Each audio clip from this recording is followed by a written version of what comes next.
Kyle Snyder, where do you even begin? Probably one of the best Buckeyes ever, but how exactly does he remain so good even after his college career? Over this past weekend, Snyder won his third Eureka International Tournament title. For those of you who don't know, that is said to be the hardest international tournament ever, and Snyder has won it 3 times. That is crazy insane. There are some great Americans and Russians who've never even come close to that. Also, shout out to Jason Nolt for taking silver and Zahid Valencia for taking bronze. But we will cover that event a little later in this video. I wanted to focus on Captain America himself, Kyle Snyder, but more specifically his star-studded college career at Ohio State, and to just reflect on how good this man truly was. If you forgot how great he was, jump along for the ride and hit that subscribe button for more. If you do remember, considering it wasn't that long ago, jump aboard too and hit that like button to support the Kyle Snyder story. Finally, I welcome everyone to TrueTan Wrestling. If you have your own thoughts and opinions throughout this video or questions, feel free to send me a comment in the comment section below. Now let's talk about some Kyle Snyder and his outstanding college career.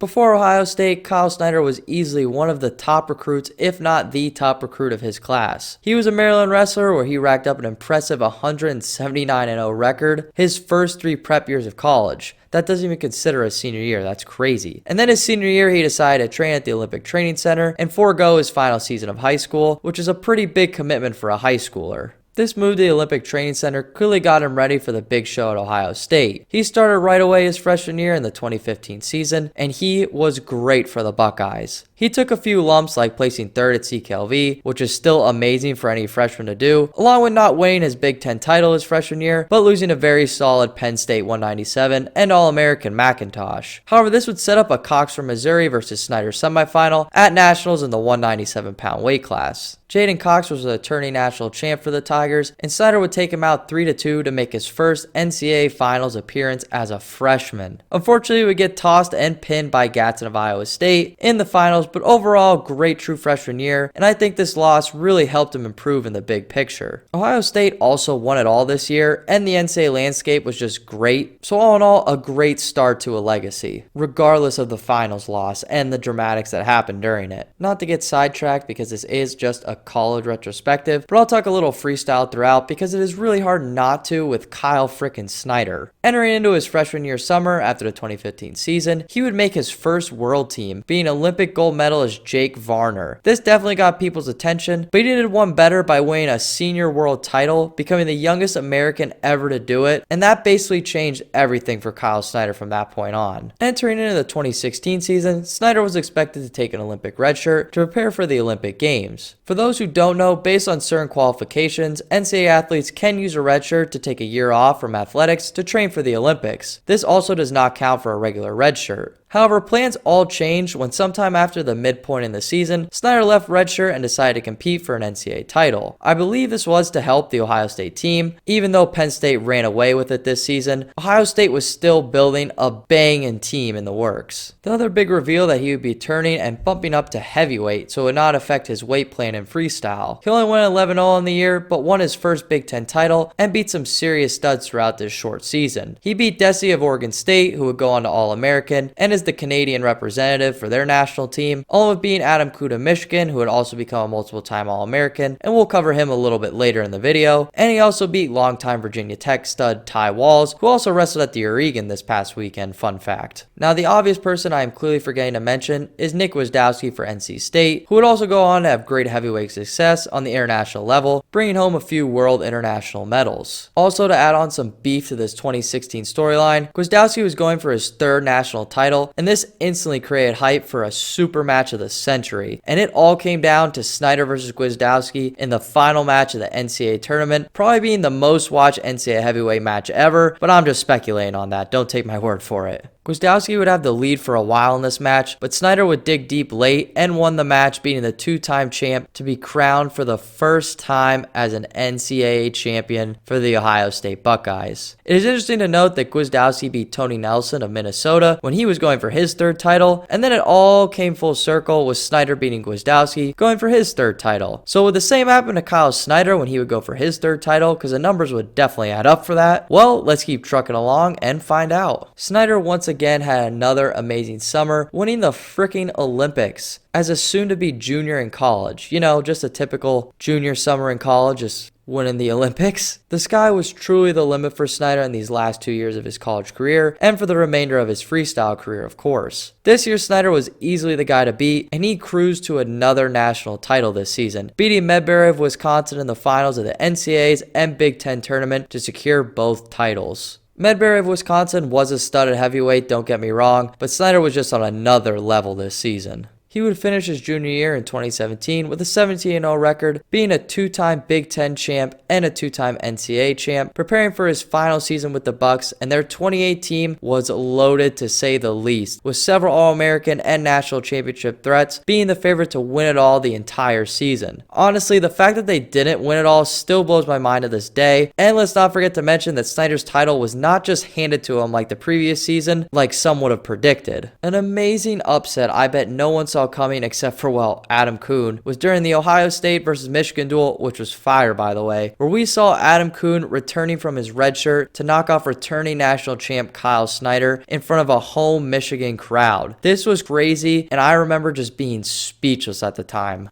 It is a really good time to mention that Kyle Snyder's season records have been so low throughout these past 3 years because he was still training freestyle regularly, so his weight was normally in the 220 area, and he normally did at least one international tournament during the college season. I mentioned the weight because Adam Kuhn was a full 285 pounder for Michigan, and it showed that if a guy that big can move that well, they can easily compete with Kyle Snyder, but that breed of human is far and few between, but Kuhn definitely fit the role at the time. Snyder would get the win back in the Big Ten finals, and then like everyone expected and hoped, we saw a third rematch for all the marbles in the NCAA finals between Adam Kuhn and Kyle Snyder, which was also a great way to fuel the Ohio State and Michigan rivalry. Snyder would win a one takedown match to wrap up his career very nicely to win his third NCAA title. Kuhn also had and still has great international success, mainly in Greco-Roman, and I believe he took silver in Greco shortly after his college career, so it's nice to see him rebound from this heartbreaking loss. Snyder's career seemed to fly by in my eyes, and it's a shame we didn't really get to see him except for a few Big Ten duels and then the postseason. But all those matches were treats, honestly. Plus, we still get to see him all the time on the world stage, with him being a multiple, and I can't stress multiple enough, but a multiple-time world medalist, and he is slowly becoming one of the best USA wrestlers